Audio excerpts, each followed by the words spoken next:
Chromies, what's up? Welcome back. Sorry if I just blew your fucking eardrums out, but I also don't really care. We have missed you. I think we took a couple weeks off. Maybe we didn't. I might be all kind of mixed up, but it has been a crazy couple weeks. Anyway, I'm not gonna bore you down with all that story. Tonight we are getting into talking about fucking purple weed, man. Purple weed. Is it good? Is it real? Is it fake? What causes it? Why? Is your shit died? Who knows? Don't stay tuned to find out. Right? Are you putting food coloring in the water? So, first and foremost, what causes purple weed, right? In a natural sense, what causes plants in general to be purple is a pigment known as anthocyanin. A pigment very similar to like chlorophyll, right? It just, instead of being green, shows up as like purple, blue, black, reddish, and I do believe that's dependent on pH. To a degree. You want to pick me up? Yeah. No, you're okay. You're okay. No, so what we mean by anthocyanins are present and they turn the leaves color. When the plant's in the vegetative state, it's producing chlorophyll, which drives its metabolic processes, right? It's what drives that growth. When we switch from vegetative to flowering, we're not driving that that vertical growth, and we're changing the metabolic processes over to reproduction, and the plant's not really using chlorophyll to sustain reproduction. And as the chlorophyll leaves the plants, because it absorbs every other part of the light spectrum from green, which is why we see the green, that chlorophyll leaves, and we no longer have chlorophyll in the cells of the leaves, and we start to see anthocyanins as they are present in that plant initially. Okay. Anthocyanins and that process is why the leaves and trees change color in the fall, right? And cannabis is a photo period plant. So in the fall, we're seeing that leaf color change, and depending on which anthocyanins are present, will show different colors based on the light they refract. Remind me to breathe next time, guys. And that's based both mainly on genetics, mainly on genetics. Like, it could have genetic codes in which it does not produce anthocyanins at all. That type of plant is never going to look purple. Nope. When it starts to fade, it's going to go straight yellow, right? I got so excited I karate chopped my cord out of my microphone. But it's also possible that you have some kind of codominance or incomplete dominance in which you will see like a fade between green and purple, right? To where they're so intermixed that you can't tell the difference, or maybe like purple and green side by side, right? Like to where it's like the outer edges kind of maintain that greenish color, but the inner kind of gets purple. And that's what I usually get, you know, like just hues. It's not the whole thing. I get the hues throughout the plant as it grows. So typically, unless you know for a fact that this is a repeated occurrence in a plant, if you have that inner purple though going on, you're probably lacking phosphorus in some capacity. Phosphorus deficiency will show purple in a plant. You're going to typically see it on the stalk and also like the veins, right? You'll see it first where that main travel of nutrients is coming up the phloem from the soil, right? Ow, son of a monkey's uncle, guys. There is duct tape on my chair and it just ripped out like 2,000 of my leg hairs. Oh my God. Whoa. Anyway, got that free wax it's going. probably pink back there. Yeah. I mean, bless your guys' soul, get your legs waxed. Jiminy Cricket. That was brutal. Oh, I forgot what I was saying. Can you remind me, please? Dude, the phosphorus. Oh, phosphorus, right. So you'll see it in the like the mid vein and then going out the main vein of the leaflets first on a plant. And it'll kind of go out from there to the outer edges, and your plant leaves will just slowly sort of die after that point once you get to a certain point of phosphorus deficiency. But you can sort of induce that purpling in a plant that does have the capability of producing anthocyanins by withholding phosphorus towards the end of the flower cycle. Now you're probably not going to see that show up in the actual buds themselves. That I mean, if you let it get severe, but you're probably going to see some burn shit going on, and that worth it's not really going to be worth it, right? So you're going to see it in the leaves. However, there are leaves laid within all those tightly packed nuggets, right? And so you will have pops of purple showing up in there where it's super heavy trichome laden leaves just tucked right in there. But that's not really the right way to do it. Well, I mean, go ahead. What was your question, Kenny? Yeah, So I was also taught with the purpling in the stock, going back to the phosphorus and all that. It was lack of nitrogen as well.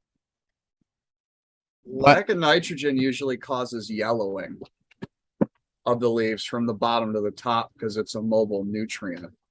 Yeah, I kind of thought so because when like I was told about that, I'm like, that doesn't sound right because it was like somebody's like use back guano and all that, and you like purpling in the stock and all that will go away. And I'm like, it's not just nitrogen. There's a bunch more shit in it. Guano is phosphorus. Exactly. So the person that told me the whole meaning behind it. So be careful with that because a lot of people are going around and saying that like the purpling is from lack of nitrogen, and it really isn't. Oh, there's a bunch of Misinformation. yeah, and rumors about how you get that purple, which is kind of why we started with anthocyanins is where your coloring comes from.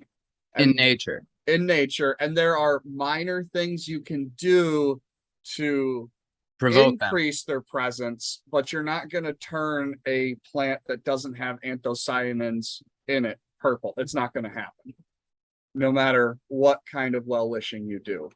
No. The genetics are there, they're not. What's that? Genetics and the properties are there or they're not. That's it. Now you can go.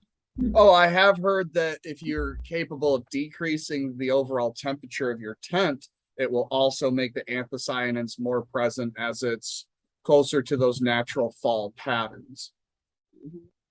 But that's the purposes behind there. We should have looked that up. Like what anthocyanins doing in the fall. Why is it becoming darker? Is it just a natural senescence, or is there a purpose behind turning colors in the fall? It's natural senescence, and it's the chlorophyll leaving the leaves as it's done with its growth period. That's it. It's just the chlorophyll's dominating, and then that chlorophyll leaves.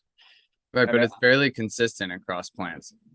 So like it's in multiple different types of plants, like with tomatoes, you see a far more of the antho types and those bright blue hues when you see a lot more exposure to the sunlight. So oftentimes people will remove foliage from around the plant to expose just how much is exposed to the sun to expose more of those properties in the fruit. But I know it's different with weed, but it's just interesting how anthocyanins portray themselves in all different types of plants.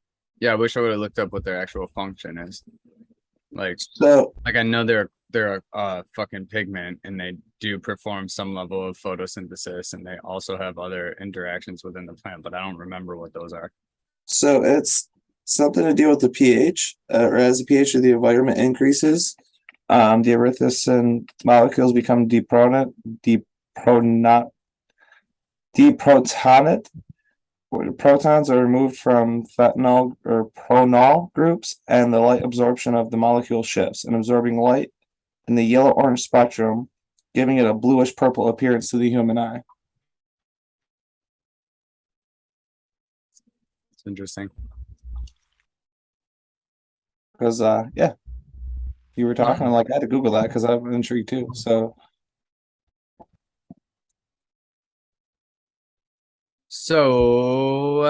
I know I'm in the middle of a Google run only because its anthocyanins are part of the family of flavonoids.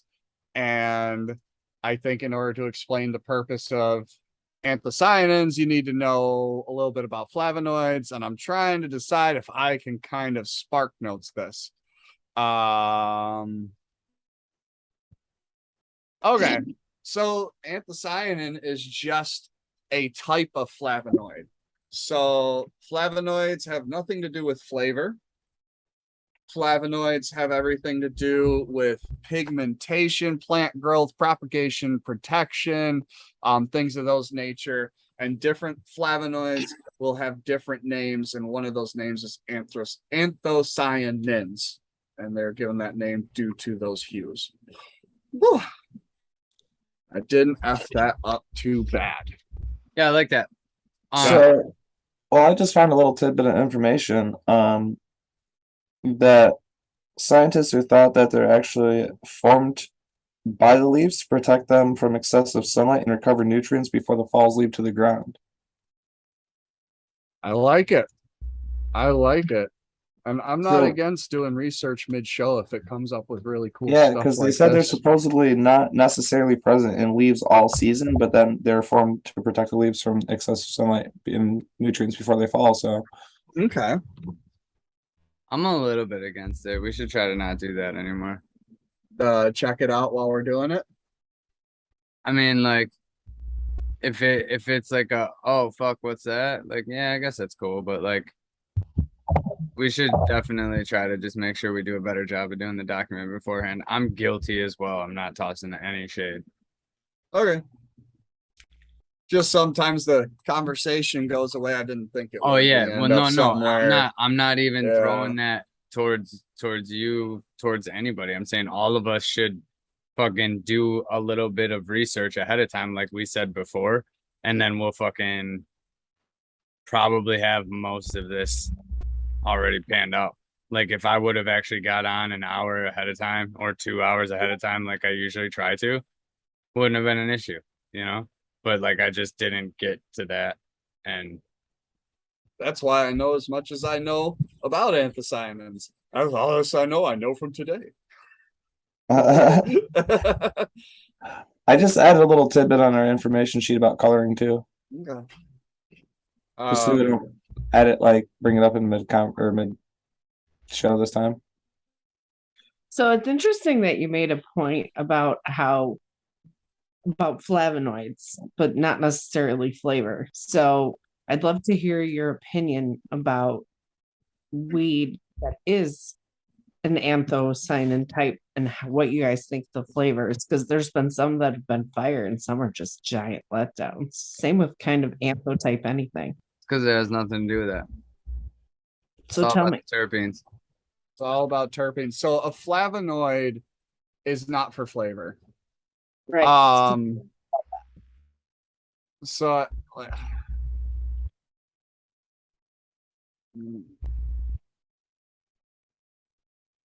and I just don't want to lie to you. It's okay. I just want to know. No, you're so yeah, it's terpene synthesis genes. So yep, terpene is responsible for olfactory and taste. Flavonoids is just a fancy name that they gave for biological processes within the plant itself. Yeah, it probably has some sort of Latin or Greek root. Flavus. Actually, it's in the article that we talked about. I know we're not trying to do this, Justin. Don't stab me. I can actually. All right. The flav and flavonoids comes from the Greek word for yellow, flavus. Fading of color. Fading of color. Yellow, like, essentially is what that means. Yellow, like. But it still has to do with biological processes, so that's pretty sweet. It's not even really has to do with yellow. All right. So as we come off of the little cut here, what is everybody's, I guess, favorite or real world experience with purple cannabis? You guys actually had some legit purple cannabis? Yeah, my So, gas truffle's purple. Fair. all right. Dope. The first time I ever smoked weed, I actually had like legit purple hairs. They weren't Pistols, red. baby, pistols. Pistols, I'm sorry. Pistols, okay? They weren't the reddish orange or anything like that. They were bright fucking purple. And the blood was lime green with it literally looked like it was coated in sugar, just rolled in sugar. And that's how I turned into the pothead I am today. That shit had ketamine on it. I'm pretty Listen, sure somebody just gave you like the weed version of a candy cigarette. no, dude, I seen the bud. I actually bought an ounce of it after we smoked it. That was Got like a choco nug, bro. this is when I was, this is when I was 18 though. This is like some like Got a one of like choco the nug.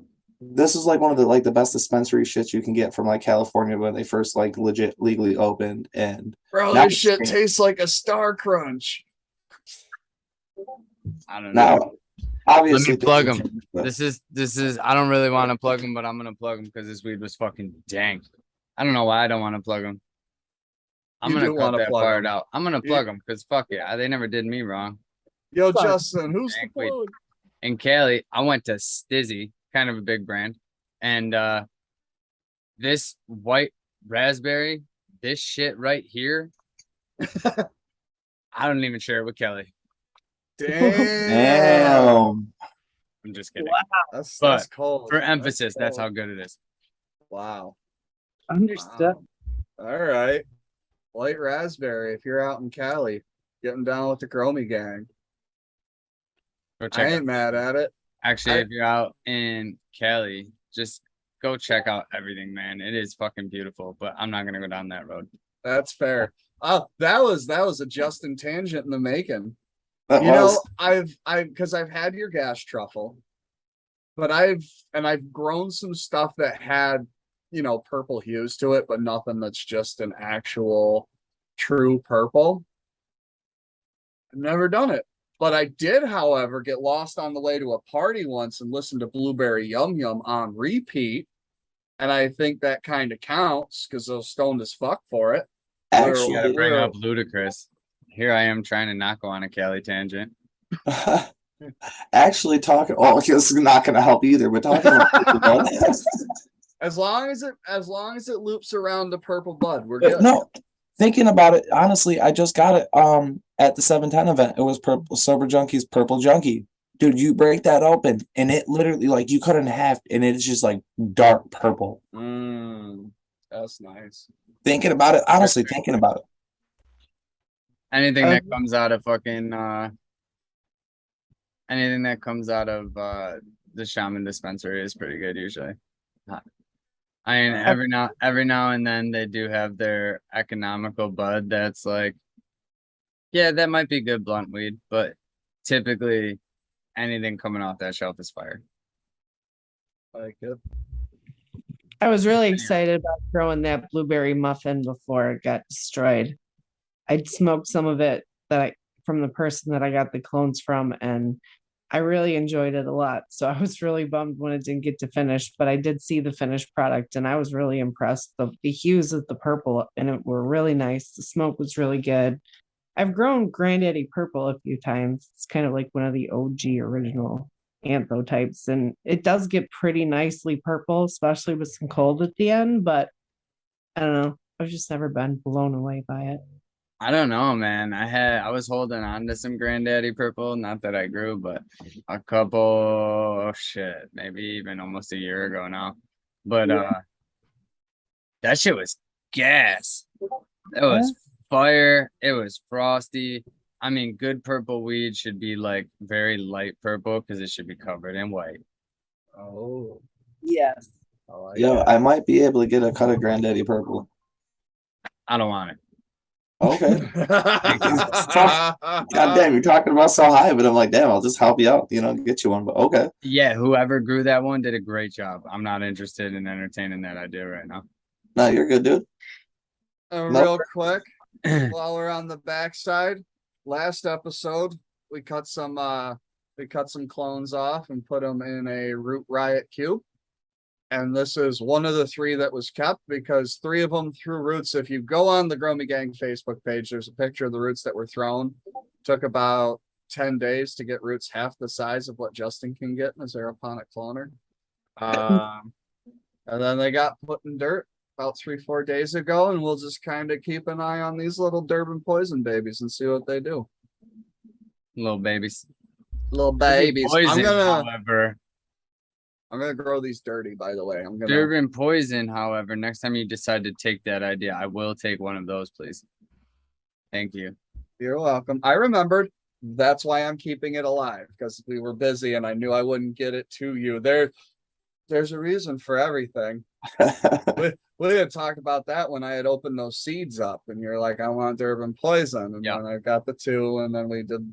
Yeah, that one I want. That one I want a lot. That one I had this strain. When my very first, the 2 moms I got that I like got talked into getting before I knew anything. I had never even opened a grow book, never looked on a website, nothing. I was working on a porch, and this dude was like, "Hey, I got these moms for sale, $100 a piece." I was like, "Nah." And then the next day he came over. He's like, "All right, bro, I do them both for 100," and they were fucking trees. I was like, "All right, cool." And one was lemon poison, and the other one was Durban something, but they were both Durban poison crosses, and they both fucking smacked. And okay, It sounds good. I just want it. I just want it. This is Erin's favorite strain, like get shit done strain she's ever had. We got it. Oh, and it was Labor Day weekend to the day, like 4 years ago when we took our trip to Colorado. We were living in Oklahoma and we drove out to Colorado and we got Durban poison and night nurse. And we got way too fucking high. Like because we don't smoke a lot. And we decided we were going to smoke like grown-ups because we were in Colorado, and it was a bitch to put that 10 up. There was 4 fucking poles in that thing, and I couldn't do it. I'm lightsabering and giggling and making penis out of it.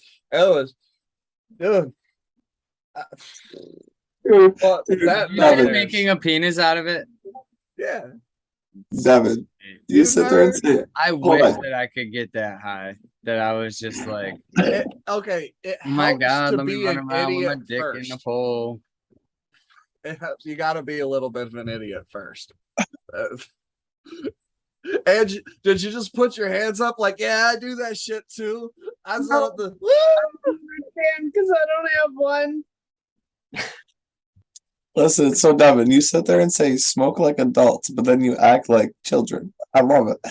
Well, yeah. So before we close out the purple segment or get too far away from it, I just do want to put out there, there is talk about people using food coloring and stuff of this nature to color bud purple.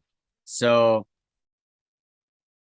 while I don't necessarily think that's the case, I do the anthocyanin, I don't think we mentioned it, is a water soluble chemical. So like even if you do that wet paper towel method, you probably will see some purple pigment come off onto the towel. That doesn't necessarily mean it's been hit with food coloring. But I would say if it's super, super dark on that towel, that it probably was. Or if it tastes like dirt, man. Because that seems to be the general consensus too, is if it's artificially dyed, it negatively affects the flavor. I could see that. Extensive point. Yeah. Some weed just doesn't taste good though, just how the people grow it. So is red weed technically an antho type, or is that a different type altogether? It's still an antho. Because I'll tell you what, I grew some Dark Devil, I think about 1.5 years ago. The yield sucked. It was terrible, but that was some of the best smoke. I'll tell you what. And the frost on it was just next level. The quantum breath that I did is like that. It's such small yields, but the weed is so good. And I got a friend who will grow blue cheese, but he'll only do blue cheese every now and again because it's so good, but it's such a light yield. You know. Yep. You Ooh, I thought I was Soldier Boy there for a second. Superman, that whole yeah, dude. But, I was gonna get on it. I want to have this same friend. That probably won't happen. Man, I will try and be a good liaison. man. It's bro, you know how some of these OG heads are, man. Nope. Nope. Nope. Justin's different though. Yo, Watch Justin's Inventing Anna. different. Go watch Inventing Anna. If that girl can freaking infiltrate Wall Street through handshakes and introductions, bruh, you Bruh. can. So don't you bruh me? No. Oh my god. Bruh. Bruh. Bruh, listen. As soon as somebody hits you with a bruh, like you got a 50-50 shot on whether this is a good idea or not.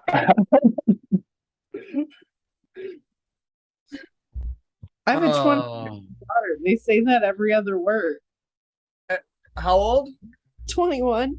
And when has a 21-year-old had a consistently good idea? 50 Not 50. Exact, bruh. 50-50 shot. fair. 50-50. 50-50. 50-50. Here's the thing.